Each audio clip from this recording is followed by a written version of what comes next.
Ki tai tari mai pe e? Io, hai pe ko, hai pe.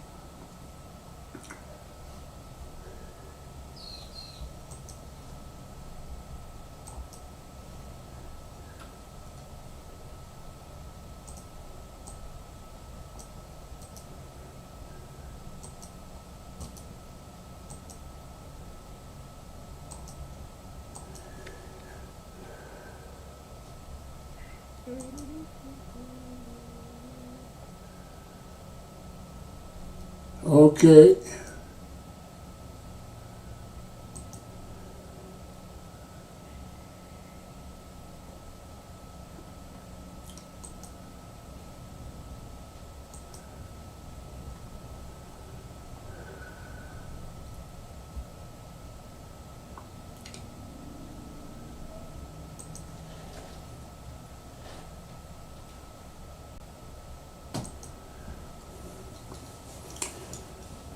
O kou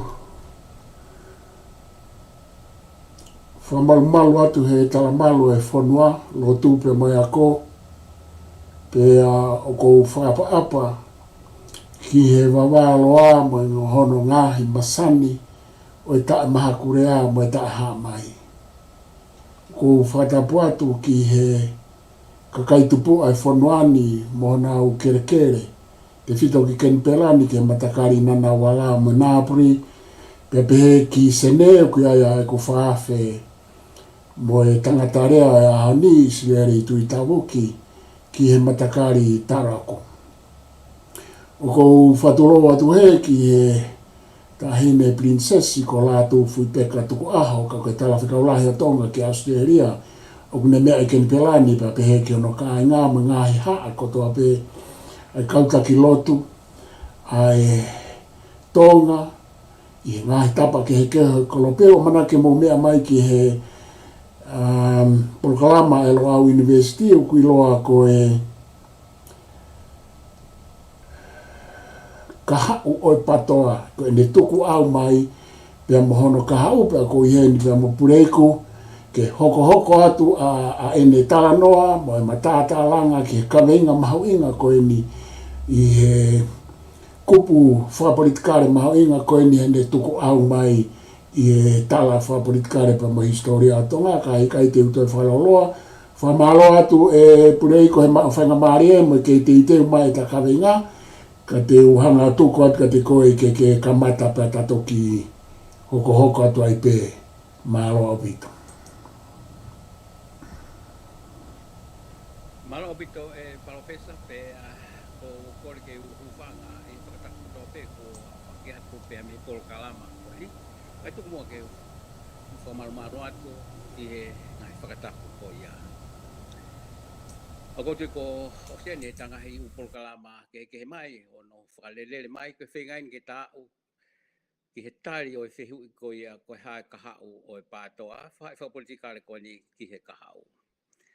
Penada o spehe ki fo mapo pole ka mai pe he ai nga he mea na talawi kai fo va pe na ta pehe ko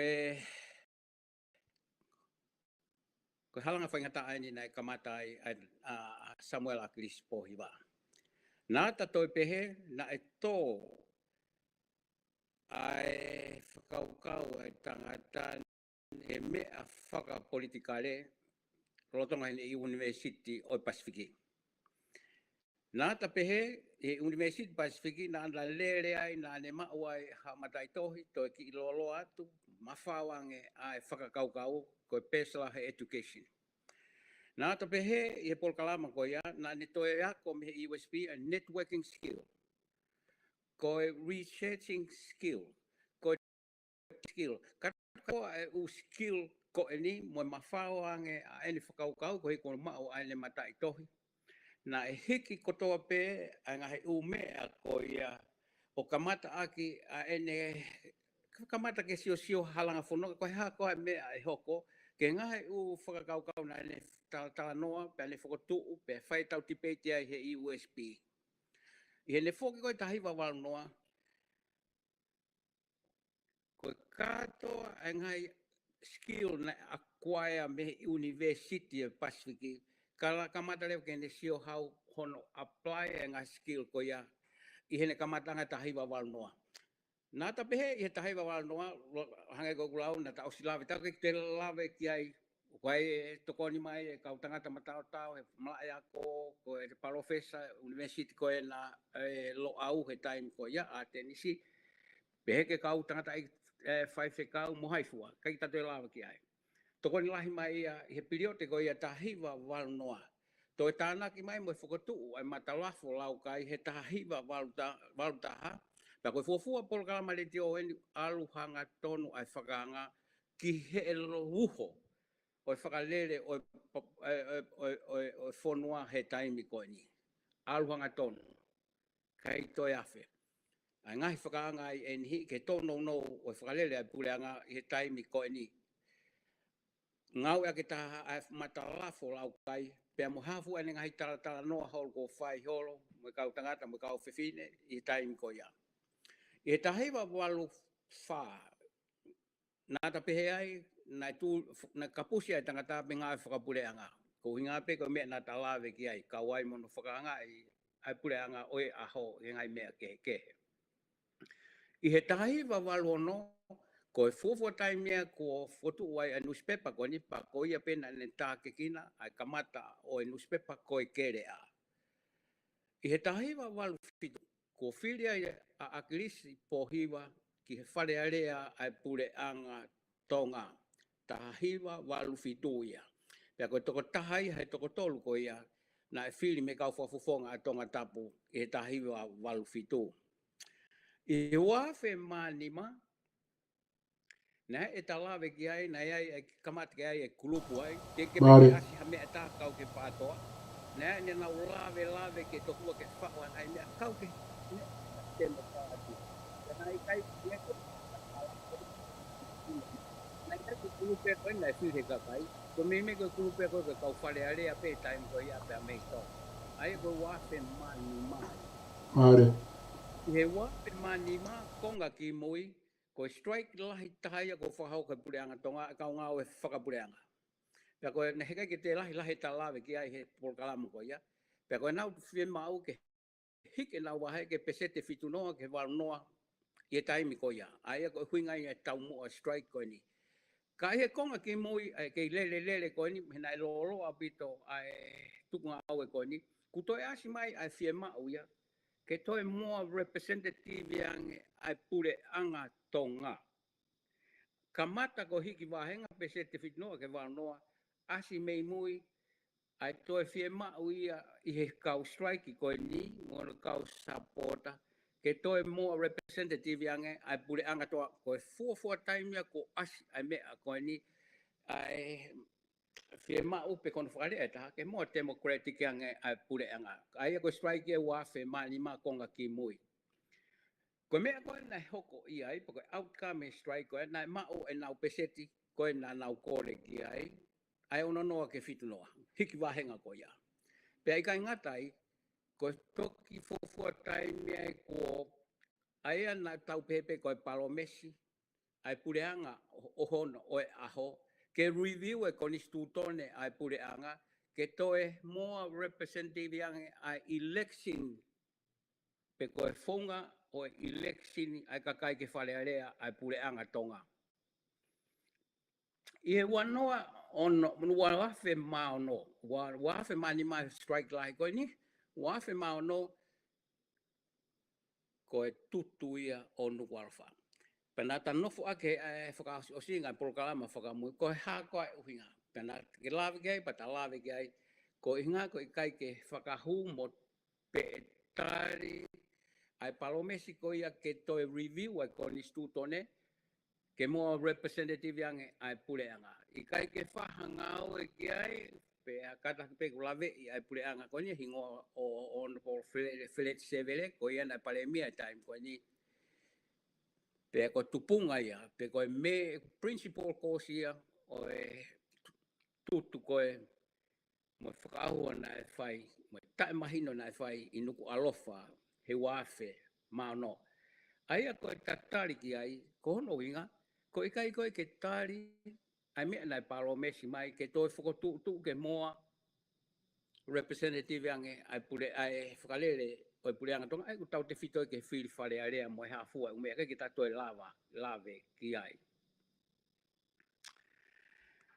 Ai a koe te taki tu whakatai mea ka taki sio ange ki ke polpare malahi koe o tutu o nuku arofa. Ki he tutu o nuku arofa. Kumahino ia i he outcome ko ia, nai whakailo pe a grisi mo kau tokolahe kau pou ko ia. Aia koe whakatotolo, he ma o e Polokalama koe ni, koe whakatotolo ia e potungai polisi a New Zealand, mo a Australia, pe mo tonga pe. O ma wai koe ai whaahinga tokolahi koe ni, pe whai ai ahano tātiki te kina tolo he whakamau i tonga. Pe hiriange ai hopo koe ni, na ikai ke ai hataha ia e mo ua. Oa au ke honorable a Chris Pohiwa i he time koe ia, mantu i koe time koe ni, o te eke pe ke asi ai PTOA ia. Aia koe e wafe mao no ia. Pea kanai e whakawhihu i ka te au, pe koe ha e uwhinga, ko osi e tō wholowhola e ne awhio, aia nei toki whaia ki mui. Ka tahua lewa ai fo i poini ko ia, he ku alu whakataha pea moe whamamahi ko ia, pea moe polpare ma ko ia whikawaki, moe mau lahi, moe tutu ko ia no wala whahe wafe mao no. Hiri ai hono wholowhola ai ne awhio, ke whakotu, ha Loyal Commission ke nanga o whakatotoloi, mo whakotu ha whahinga whaunga, ke malu e whanua me hatoe mea pehe he Kaha'u. Nā kai ke tau toi whanongo nā tolu puka haa mea nai hoko ki ai. Haa mea nai hoko ke tō whora e ne awhio, ke whakotu ha Loyal Commission. Hange koe nai longo ate. Ka e whekumi nai whae he tau Polokalama. O toki mau, koe lawe ia he matangi tonga he taimi ko ia. Nā ai pehe he matangi tonga. Nai whae e whakotu e koe ka nai kai ke tāria he Puleianga. Aia koe taimen ko Puleianga ai a ona po Samuela a Kirisi Pohiwa. Ke tāria i ke whae a whakotu ha Royal Commission he kohinga fuulahi e ai whakamore. Koe fo mea pia nai koe matangtonga. Fuulahi ai whakamore ki ai. Koe lewa whehu e ua ko whelawe ki ai. Ulua ki. O kuane whelawe i ai ngari e pehe koe he paremia Honorable Agris Pohiwa. O fuulahi ai whakamore i hono whakotu ai Royal Commission. Pea mehi e ola koia e Royal Commission koe ke asihika. Na iaha ne lawe i pea i hatalaa e paremia Honorable Agris Pohiwa hono ta e tāri ai ai ke whakotu ha Royal Commissioner peikai. Koe whehui e taha. O tau sio rewa ki he crash ai ongo mawhai la lahi ko e ni. Ai mawhai whakaaho ai tangata eki paremia o e Puleianga tonga o e aho ko ia, ai ako Honorable Agris Pohiwa. Pea mo mawhai, te upehepe koe mawhai koe share responsibility. Koe whatongia whakaaho. Pe koe executive power ai tangata eki paremia, pea mo ene kabineti, pea mo mawhai lahi koe ia, a ene awhio. I he taimi koe ni ureanga rorotonga toka ngai. Ai siutisili koe ai Puleianga tonga. Koe ku whehui, ko whe o ku mawhai ange, ke ne override ka pau, ko tō whorofora e ne awhio, ke whai ha whakotu ha Royal Commission, pa i he taimi tatau, o kai ke tāria he Puleianga o e aho, ko hui he ku mamafa, ke whakotu ha Royal Commission, te tukatu ka te koe professor.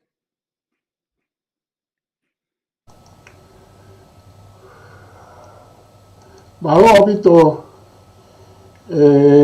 Puleiku, ko tui koe kamata le rei na ia ki hono o toi whamanatu mai ai ngahi me ana ata whatalanoa ki ai I he tau koosi o hanga o toi hurui mai ai fo I whirimi ko ia ke toi whamanatu ke aoi makainga una mea mai ai ngahi whakaukau me ngahi kaweinga nata o si talanoa ki ai pana ki talanoa ki ai o wahawahai pea mo tau ka ai ngā pea umaini ki he konga wha o si ku ta umaini I hoko mai ho talanoa o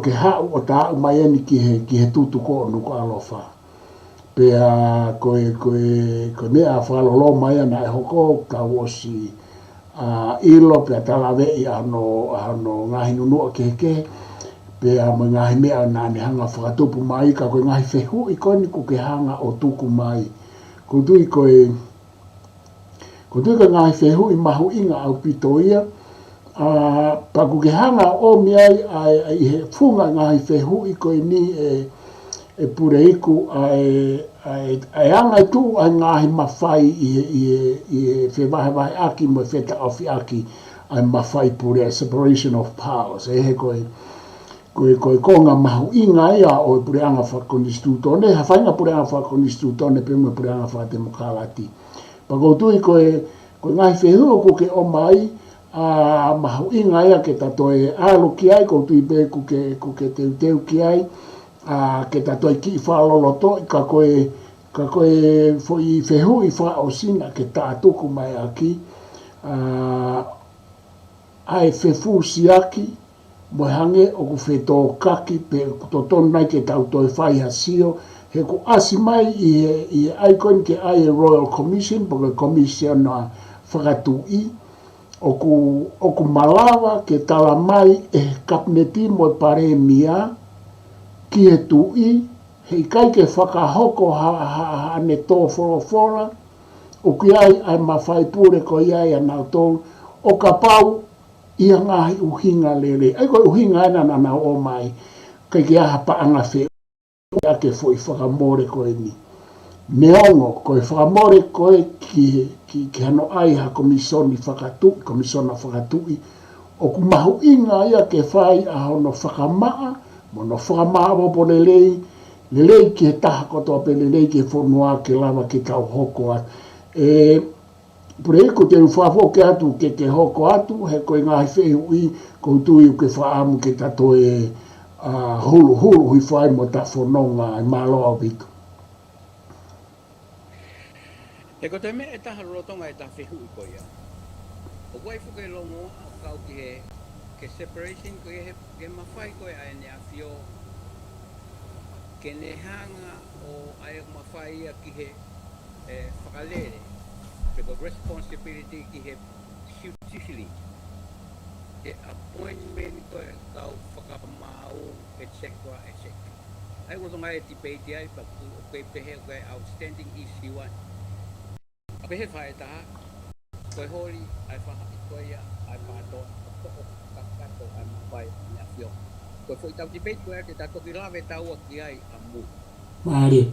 Tasi o loto atu pe. Tasi o loto atu pe. Koe ni koe ia e tai. Ka pau koe atu ngāia. Aia mawhai lewa ai pale mia o e aho me ka apneto e aho ki he siri ni. Ke io pe I kai iha uhinga lelei hange ko mea na ke lawe mai.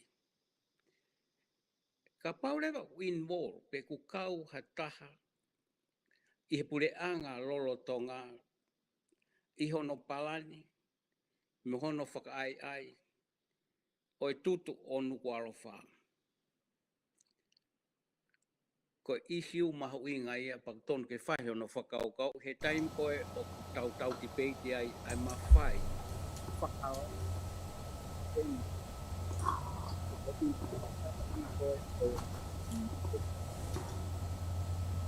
Te tato ni ai ko puatu ko te kitu patu ki palmesi.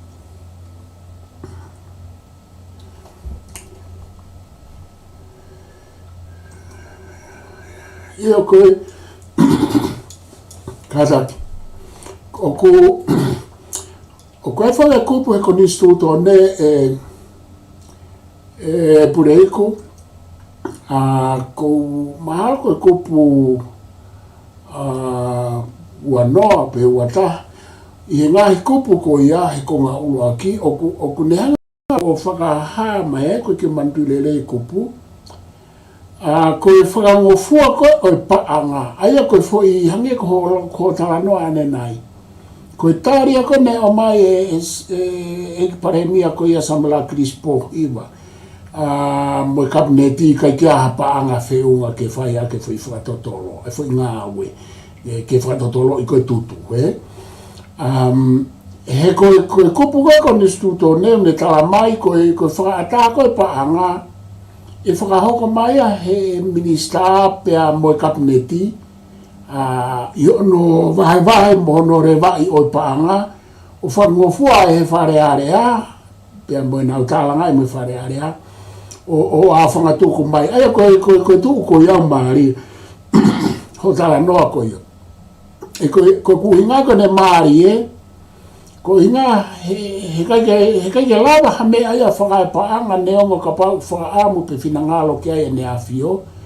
O ka pau koe foi mawhai pure ko maari he executive.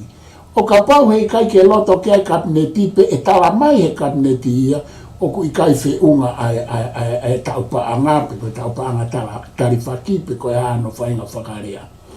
Aia koe poimi ai o ku malala rewa e kabineti mo e paremia ke nau tala mai ki he whonua pe mo e tamatu i hei kai whakahoko ai fo i whaamu mo fo i whinangalo ko ia ko hinga ko uhinga whakakonistu tone pe o hange rewa ko taimia whianga ngai mai rewa executive o e kabineti mo e paremia pe mo executive e tu i he kunau i here volo tatau le volo o executive ko hinga aia ko foi mea ia o ku maari ke ate au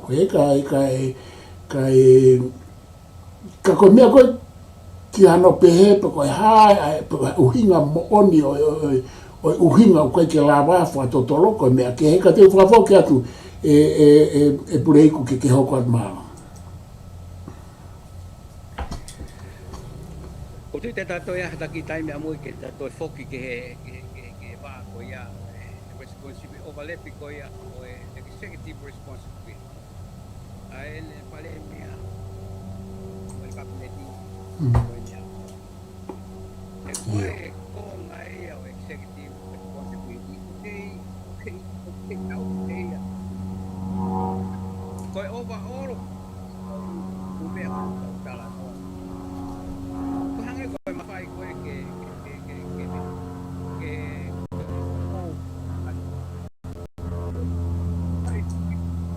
o variety i he paremia pe amo e kau minista but anyway ta tuku ia timui kata hoko ko uhi koe kai ke lava koe ni koe ngori o ku tau kei au pe ka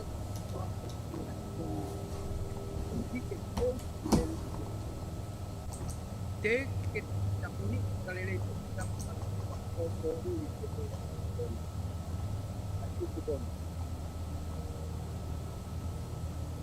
ko hina kai kai pe au e ka pa na ai wo na ta me e anga to tau tau na me ki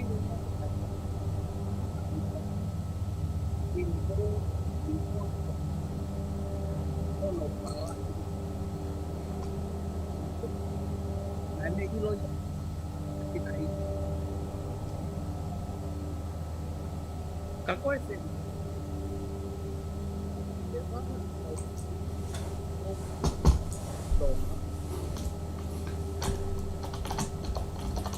ai upo i upo ai lo ke faya ka hono pakalele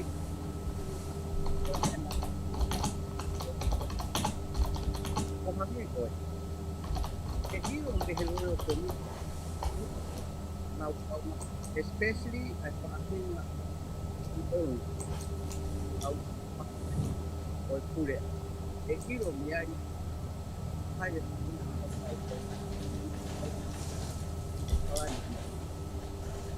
moki na ko na ko na more mo ito ko pa teka nga ko tu ni ke ko te la ya te hu te ko NT Chinese o plata o te pa ka ula ne ba ni ben hanga tu ai ke ai tu o te na tau yo no pai ai mo pa ni pa o na tau tonu ni la le ko pa por pai ka pai ko ihene mau ai ka kai ko Puleiku, katake o ki irea mai ke re o lahi, o ongo pe hore aka o ki re o si mai a pe o ki wha mate mate, ka ke katake pe o wha awhiofu mai ke mai ka pa koe ni komeni mai, ka me ape o ongo mai pe ka ki re o si e, ka ke hoko atu katake. Iyo, e koe winga ia koe pehele na to ton ke futu e loe komisi. Ken hanga tuku mai ki tu a kakai ko to na nau kau no pakai ai. Palani mo nau to na nau pai actually na nau pai hanga koe me ke more ai mo ui kakai ko. Hai fu u kakai ko ia. Mo kau pe fine ko ia. E ma de le ia he loe komisi. Pe kau foki le va fo no ke me tau wanga. Tanga whakamelino pe mea. Mao e kau tama ko ia, whahinga ko ia loyal komi. Pepe e kau hanga e kutu whakau o kau tama. Ai a tu whakatakoa, ai whanua. A ere mai gai. Mea mai gai hongo i ki o konua. Kau take o ngai siasi. Mo kau haa community, nau tokanga e ngai feitu mo ngai kolo o konua. Mo ki nau toru koto na nau kau, ko hanga he loyal commission o tala mai o nau hingoa. Nau hao kato. Tuku ki he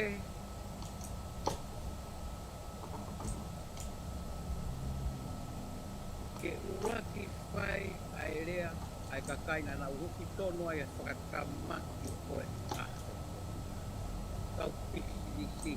Si kakai na mori ma nau family, mori o nau mo ui.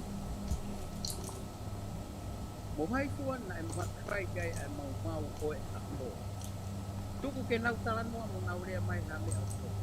Ke hanga e nau feeling e aho koe. Mare. Pea tuku ki he kakai ko identify he Royal Commission ke nau rea. Mo tari e ngai whihu ko ia. Pea mea maho i ngā ke nau more ki kau pisinisi mo kakai na e ue sia i e ako ko ia. Nau kore whakamore ke ne a whio moe whonua. Ki he mau o ngai unganga ke na hoko i aho ko. Pea tuku ke ne a whio ke ne toforo. Whakaosea ke aho ko. Oua e toi whakahu li sone ata. Koe real reconciliation e no ko talanoa ko. Mare Puleiku. Talanoa pe mohono. Koe reconciliation, koe talanoa pe ai ene a whio mohono kakai. Koe whakama opo moi ai kakai hono whonua. Koe tuku ke kore whakamore ai kakai na nau kaunga tonu i hono i whakatamaki lahi nai tō ke whonua. Mare. Kore whakamore ki te kakai koia. Pea nau kore whakamore ke kautake siasi. Nau kore whakamore ki he ene a whio moi kakai o e whonua. Pea tuku ki he ene a whio ke ne tō wholofora whakaosi.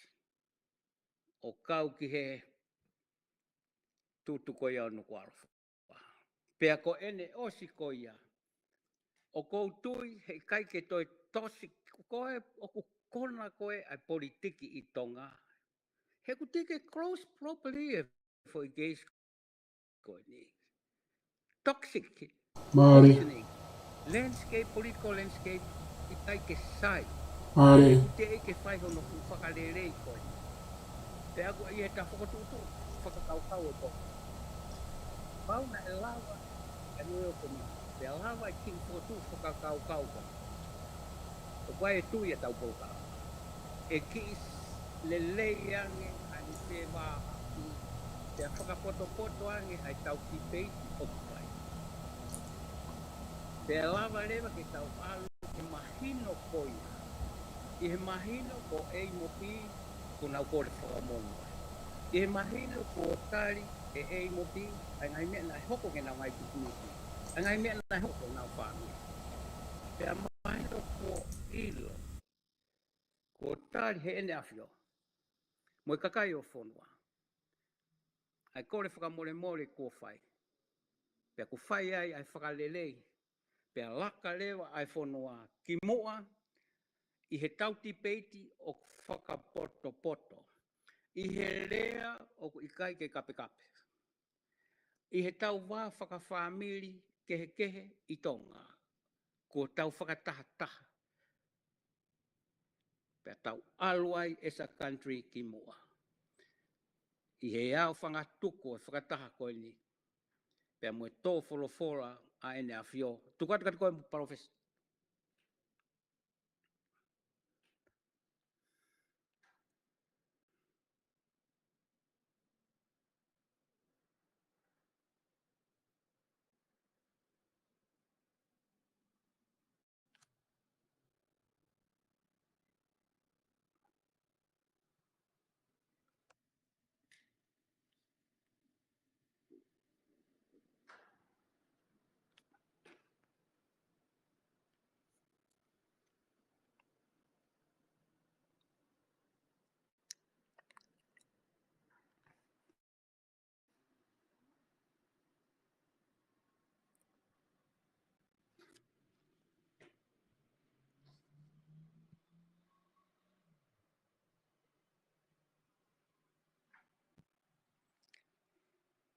Siosi. Io kataki koe kataki na ke wongo atu au ia. Io ka ko lawe ki ai ki MALO au pito e Puleiku kataki koe mea koni ko ke talanoa ki ai. Ai ni na ke toki talanoa ki ai. O kune hanga o mai ka te tautou ai ongo. O I kā I ngā mo ongo e tau nofo. Aia koe whakakaukau koe ku ke talanoa ki ai ke tau ngā au e whakawhonua o au ke ne awhio tapu moia e pure a ngā mo e kino pere ke tau hanga tāpuni ai fōi paropare mana e hoko whakapolitikare o au mai ke tutu. Aia ko o mai whakakaukau o te kai ke tau closed o ku Peko mea ko ia o kou tui au pito ki ai na talanoa pe I tonga ki ai pa ko whare pe kou asi e ku Polokalama e talanoa ke whakaukau ko ia. Ka kutoi kehefo ke nia o hanga e ko ia o mai. E ku hanga e ko ia o mai whakaiki he fo I Polokalama ko e ni. Pe aku ke whatu whewheka mai ngā I uhinga ke tau wahe mo whonua. Pe mea me ka inga. Ko anga ko e tatui pe ako tui pe he. Ka pau he kai ke tau whai ha fo I tāpuni ha close o I fo I paraparema lahi whakapolitikari na hoko au ke tutu au ke ngai moi na more au ke ngai koloa me si api o kakai na wha auha. He ka pau he kai ke tau hanga tāpuni fo I wahe ko ia, porque fo I chapter ko ia. He kai pe tāpuni ia pe e tu wawa I pe ia ke ne hanga whanau I mai ngai paraparema pe ko ne hoko I historia. He ko tau wakai pe kau ki lawe wha o seatu ka o wha whoki atu e Puleiku. Ko tau pe he. Ka pau me kai ke hanga e tau whahau o tāpuni o close down ai fo I tau furi tau whakalifia, tau whamanawahe, tau ringi toto na tau whai. Ka pau me kai ke hanga o tāpuni. He ko tau talanoa ke ngai tau ko ia ke tau whaloto whanua o ku kai ke o whiofi kai fo I tutu. Kana hanga tau whahau o tāpuni o closed. I ngai mea ko tau o si ino ki ai. Pea kai leo ke tau tua lava o sio, neonga nai whihala ki a sione mere mo hai fua he kuonga ko ia. Ka koe hinga ko no tāpuni, o ku omi re wai ki he fo I whakarerei kou ke tā noa ke. Hena e whakarerei a tau whahau mo oi ki no pere. Mo ene whahai mo e whiri, mo e whonua, mo e ngahi a a. Whataha mo e lotu, whataha mo e ko nisu tone pana nau hangafu. Se whakamore more ake e mea kotoa pe I he osi ai tau. Ko uhinga e kona tau lava hau ai. Pe lava e whonua o ngā unu. Ka koe mea whukea I he mau Polokalama TV, ko manatu I hake Puleiku pe mo Samuela Akrispohiwa I Tonga. Pe mo toke tālangi toto helu kona osi pe kia loa. Na aku whehu e ka akirisi ka pau ko mea ene he teu e whiri I paremia. Ai mau Polokalama TV I weekend pa fai whiri paremia kona e paremia Samuela Akrispohiwa e wiketa. Paka whaka osi koe e mau tala noa na kuhanga whehu I ke Samuela Akrispohiwa na ko whehu ina e pehe. Ka pau teke hoko paremia. Teke lawa nai o whakarerei a ngā he fo I tōke ke na e hoko I ngā he taku koe kua osi mai o au mai ke he tutu o hangepe koe fo I whakarerei ne whai e tau whahau I e osi e tau fo I tau whaloto whonua. Pako manatui koe ni e mahu inga o ku hoa mo kana e tari mai Samuela Akrispohiwa ka te au Puleiku io ka hoko o paremia tene whai. Ka ko mea koe na hoko na kai ke hoko ia. Kone hoko na paremia na kai ke ne whahauko fo I whakarerei. Aina ne kai ke ne hanga ia whahauko fo I tari koe na ne tala mai ka te au. Ka te whanga whahafoke atu Puleiku ke hoko atu MALO. O kou tui koe ume alalahi ia, tatoto alalahi te, whilawe I te amo kutukoia o nuku alofa. Pea heka ki te whoki ki mui, nai ta lawe ki mui, ta lawe I a tuen, ai koto alalahi. Ka tuku ke ta hoko atu, ka toki aha mea ki mui, ta toe whoki mai ki ai. O ko whima ke ta toe hoko atu ai Polokalama, ai koe wafe ma ono ni tatano kai ko tutu ni ono ko o fema ke ai pe timeline ki ta sio ki na faingo fua nge ia e anga eta faka fononga atu he ko hinga pe ta tala no ngai ko hi he ku lo a akilisi pohiva ko Samuela Akrispohiwa I loto talu pe lele mai me tawal wal noa wa wen ke wa fe ma no o ku I loto holo Akrispohiwa teke pe ke asi ai foko tu ai whakapolitikale patoa. Teke asi. Sai, I wafe mawalu, ke utoto penga hei timeline o ku mahu inga.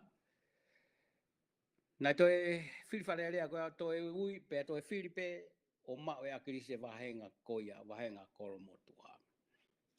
I wafe hongo fulu, koe foi pirioto eni ku ta whenga mai ke Kaha'u ki ai, koe whakotu ueni, whaka officiolo, ai whahai, na ui e taimi ko ia, ko Democratic Party, aia ko whaka Democratic o Friendly Island ko ia, ono whakarea whakatonga, mahalo ko e haka, ko toki fuafua Asia, ko ono whakotuu I he uafe hongo fulu.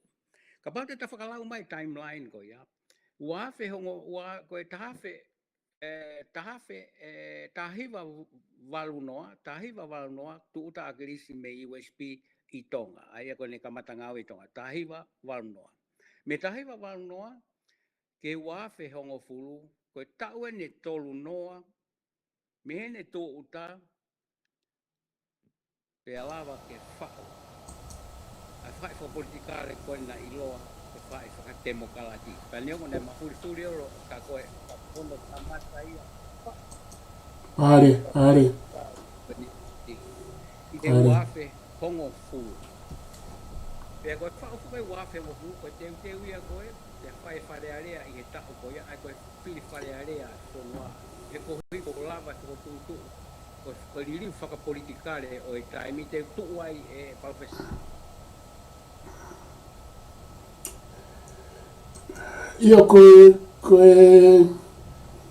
Ko maa furi mahu inga ni o kuke talanoa ki ai e Puleiku ai maa furi koe tu uma o e fo i fuo koe o e feinga ke fai e whakalerei whakapolitikare. Kai maa furi e hingoa pe a ngahi mea whakaiki na e hoko ai ngahi mea na e lelei pe a ngahi mea na e palo parema i e tuku au mai koe ai fo i teke whakatemokalati. Ai a koe ka koe mea o ko maare ia ai hange ko talanoa ane nai. Mei he fo i tau ko ni o me ngahi tau ko ni isa o a umai ki he pare mia a Samuela Crispo Hiva kuke oslave ki ai ke stanoa ki ai isa Puleiku na e iai ma o pea Samuela Crispo Hiva pea ko ia na e taki aya na ia nga he whetō kaki i loto i he mumeni ia nga he whetō kaki he vā e mumeni mo e whonua vā mo e hoiki vā mo e wharearea vā mo e kakai kana i loto maupea Samuela Crispo Hiva ia o kei taki aya ko tau pehe ko i whanonga katoa me kamata anga he uhinga whakapolitikare na ne taki mai peo au ke ne hoko ko e pare mia ne ongo ngahi maa furi o au ki he ene pekia o kune i he pare mia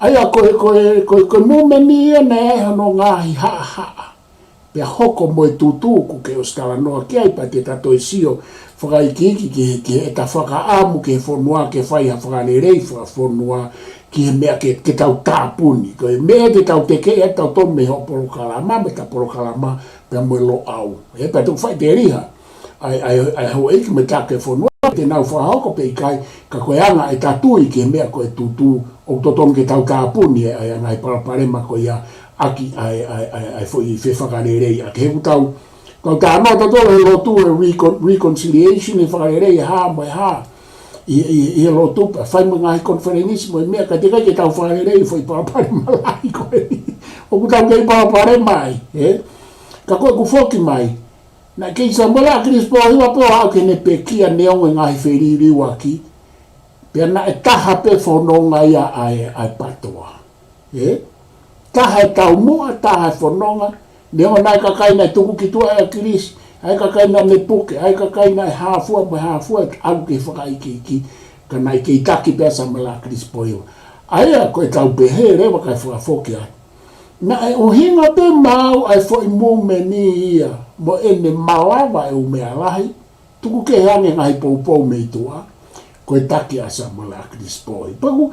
Patanoa tawa ke ta whakanga i me ngai vai anga Samuela Crispo Hiva ka aku i kai ke tau hanga kofu iai ai foi mooni whaka historia ko ia na ne take mumeni o au mai ke hene pekia ta ko ne pekia pe he koutui te ke toki hoko at kei ho tānoa tau sia tau tole he whotunga ke he o mumeni o au mai ke ahon whotunga ke he au pita ka te whakafoki atu e Puleiku ke hoko atu MALO o ku toi ta minite tahnima MALO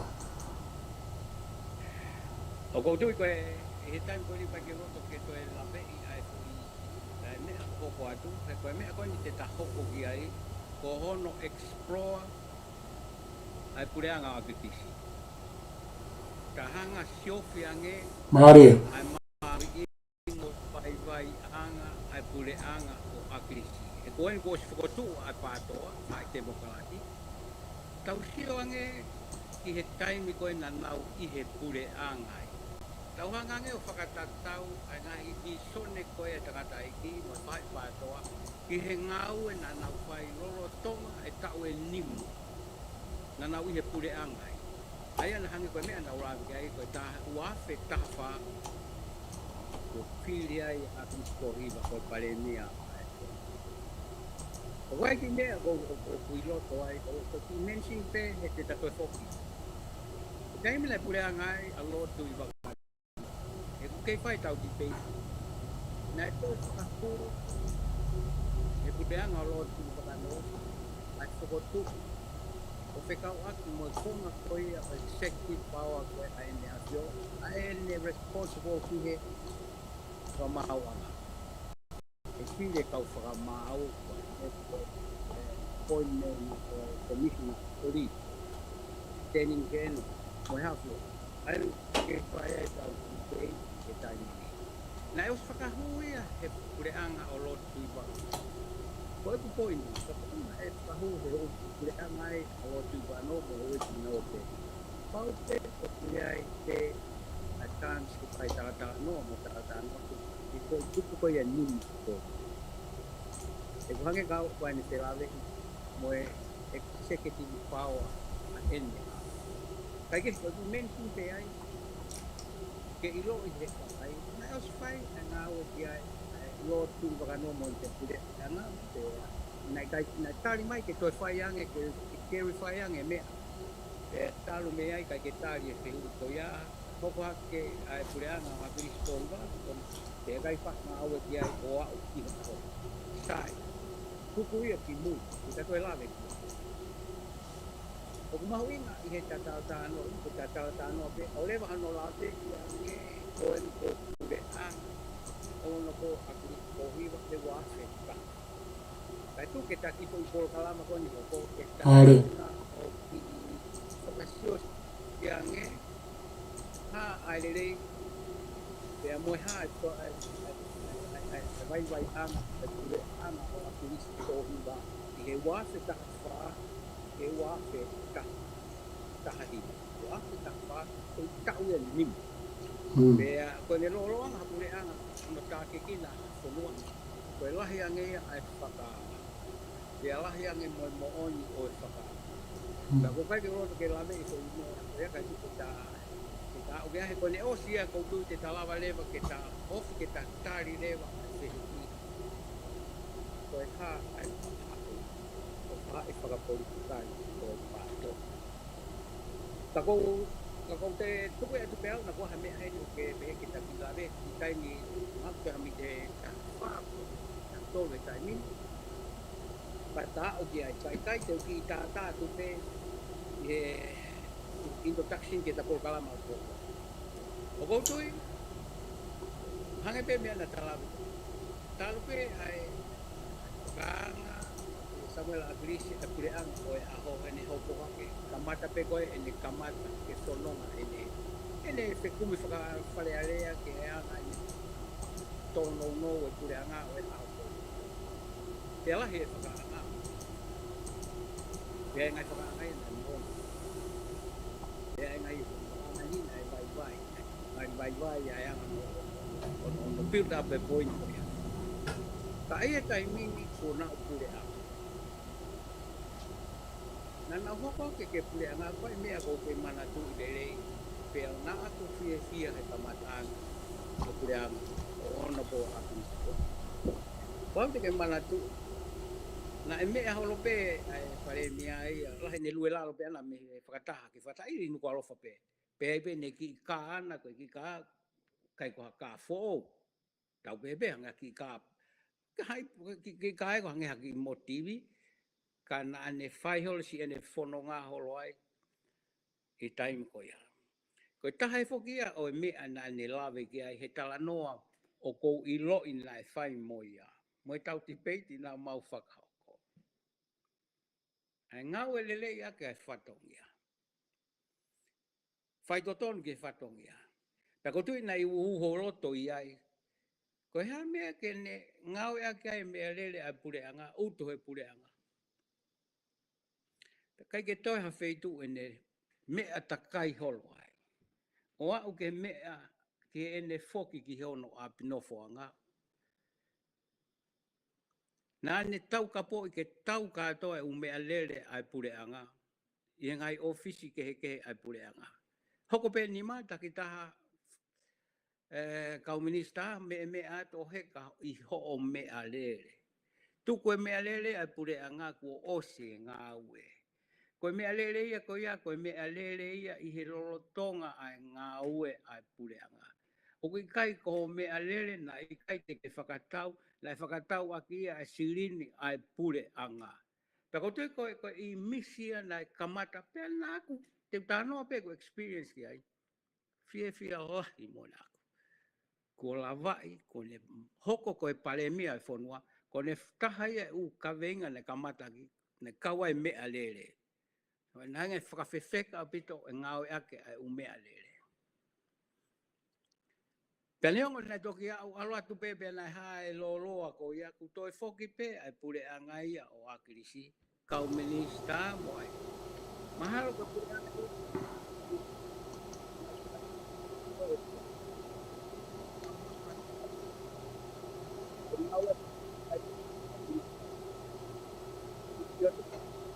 Peneongo to ho pe. Kako tu kage to no no. Ketika tu kawahian bu yang ditanya hangai yo patongia pure anga o akirisi kohiwa kohiwa ai ni patongia ki fon tau ilo yang e pua whakatau pena e whai e me o di son na ane tala noa o no tua mo e ne tala mai ki mo tua o e ni tau tu teiti na wai mo e tala noa na mau whai tu tong koto na ini kei whai kuat kati koe ni whai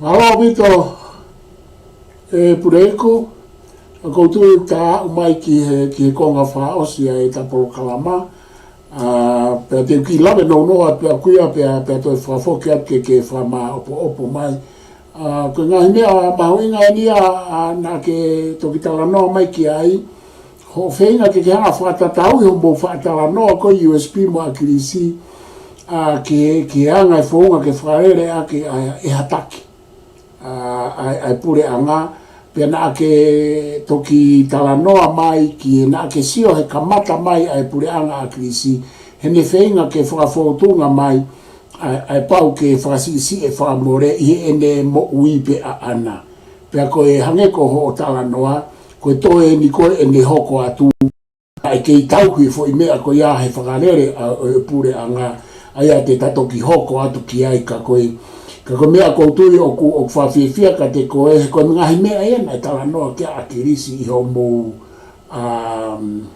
i he ke ako USB pena ke mana ke mamata tonu na tau mamata tonu pe ke ai hende wheinga ke whahai mai o whasisi e me whakamore ko ia koe pare mia a neo na whai ngahi tālanga lahi ai mo e whelawaki e me tō onga ko ia kana ni kako ne whenga ke whafotunga mai ka koe whehui e ni pena e hoko atu ia i he ni ngā ua mo ne kabineti a peikai ai a koe ka mea e te tato ke hoko atu kei ka koutuku atu ka te koe ke whai maha popo pea te utoki wakai koe o koe ai e ngā i whehui maha inga apita o kutuku mai i he kau mamata mai pa kou whamalo atu ka te mutolu o mou kau mai ka te tuka tu peke whai mai koe ke wilo i pe te wāt pēa ki whai te hu e taha koe o ku whawhiawhia pete ka nā udauro whai Polokalama e kau mai koe ni ka koe ki whai te hipe e taha mbu whamaramare pete utoka pēa ki whai te hu e taha ke ao ngā mou tokanga mai koe whai hui o ku pehe ko reipua o veisiare ko ne whehui o pehe. Na e pehe pau a piveni, na e uhinga hono tukuange mai ma whai pure ko e fo i tuto nuku alofa. Kai whai mua hao tāri ki ai e Puleiku, he nai ai pe foke tō wholofola ia a tupou nima, ka koe ke whilawe kai ka ko o atu ke tāri mai ko e whehui, ko i ngā ko tatake ta Polokalama, ko Polokalama ene o ku ke hanga tataki kai ka te whafoke atu ke o mai haki i tāri pe ke whehui pa ke a whangatuku mai ai pe MALO a bito e pure MALO e pua veisiare ai whehui MALO a bito palo fesa pe a MALO a ke whehui pai pe ange pe ko mea talavinga ko tu whakau pe ta Polokalama ko tu ne lave ki ai Polokalama ko ni ko ni ri fu politikare me ke to ke ni wa ke pe o se tu no palua na fai ri tu po wa apa te tau sio ke historia ri ne mo na sisi wa na fanki ri wa na ia ri wa tu po wa ri la ia pa tau ke ka te wa Naya iliriu I he time na hoko ai a tuko ua I he taloni. Naya iliriu whakapolitika hoko hake aku talote I he taloni me ngai tāko. Naya iliriu whakapolitika hoko hake a tau wha au tuko wha. Ta taha iliriu ko ia. Ka pau ke tau whakatotoro ke wupu koe o tamata tau iliriu koe ni ki he iliriu koe ke koni kūtore. Koe taha ia ai otu kau ai ni afua a tau whahau tuko wha. Ne whie mao ko iliriu. Ke koe mo representative iana. A whalarea o wha. Te kai ngā kai. Watonga ko iliriu na kai ke siao si tuko ni. Mare. Tama na kai te kai iu koia. Ke siao si tuko ni. I ene loto. Koe liriu o le hanga koe whakatapu. O le hanga hunuki I he mawhai o ene ati. Tia koe mea ia o whai ngā tāna. O pati tau suke historia ha tūru me mea tūru. O I tai te whai ngā kua. Ai to'o o e mawhai. I he appointment oe kau minista moe. I whare mea a kua mo nao. Monla. Aho. Ai mawhai whakaaho no whakalere a tōnu executive power. Tōnu whakalere koe. Koe konga lahi koe executive power.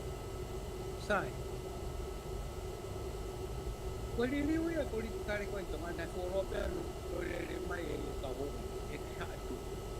Koe liriu koe ni nai whai koe nea. O kumoa ne lau koe ia. But that's part of it. Mare. Ai koe uhinga ka kato ia. Koe uhinga koe ia ai tūtonu karofa. Koe liriu whakapolitikare koe kai te hau. That's part of it. Part of it. And in most cases, or in most parts, koe liriu perea nai o Isileli mai pia kona nai loto peke ai hatu ia I hau atu keke. O aue, kene a whio tu saus pia tau whahau tu kouwha. He koe ina ne kamata hono initiate liriu koe ni tau. Ai ngone e hua te homofu. Te hoko a koe ni ai tuku. Pati nai hanga rea. Si ai nai whai mea e kia ku kouwha. I he wafe taha wha. Wafe taha. Tokai tuku ia wafe. Wafe taha no. Wafe. Ai ako pitali no ke ai wafe. Ia ako kawan. Koe liriu whakapolitikare, it happens right in he ngai haatu tinoa. Taha, tuku kotoa pēna hei ne ki liriu contribution ke liriu whakapolitikare o kai. Mare. Te ao mai ka staus, ka whahau tuko wha, ko ia na ne initiate liriu koe. Amana kia taha mai koe, ai maki, I nuksila. Ko kai au ine tōko korani. Ato whai ai tālangai, pato kumai ta tuko lima, ko kakakato mo. Ai ako putani apia ki ai, profeta o kumoni, moni apiko ai huko ia. Nae kau, ai tuto ano whake liliu ko politika. But, is part of it. Koia pe, malo. Malo abito. Puleiku. Ka pau te aha mea o kuke fie tānaki mai kai te tā whiunga ai pe. Ka pau te aha mea o ke fie tānaki mai. Ka te utukot ka te koe. Puleiku. Sai, Professor Malo apika pagotu ko kamarare ke tausiu ke timeline yang timeline moe ofa moui moe ofa fonua. Tempe ko ofa fonua na agristori. Tal me tai ba baru. On no pena I he ene tui. Koto ke te whakalere o tule a tahi ba baru noa ne kutai ko. Ua ke homofu koe tua whakotuku ia ai pāki koea I loa ingoa ke pas demokrasi ai o Isileli ke wa ta uia tolu ya nge ko me tatawa ke ya saya na asi o le o ia ko tape ai ni ka ko me ni ko hono vingoa ta hi ba noa ko vingoa ta ta be ta hi ba noa mo wa te right in kata ai o Samuel pero kutui pa tau sio ki ai mai pore ai ta pai ai ata ya ko me ate ana o pe tali pe tai kai teke pe leo mo fai ngata ke te wa ke ku ki tonu ngai kolonga anga loro ta hi wa noa ki he wa fe kai muy pe ko itai meta koia to ta koia to ta pe ko ki he ta hi wa lu koia to ta pe he wa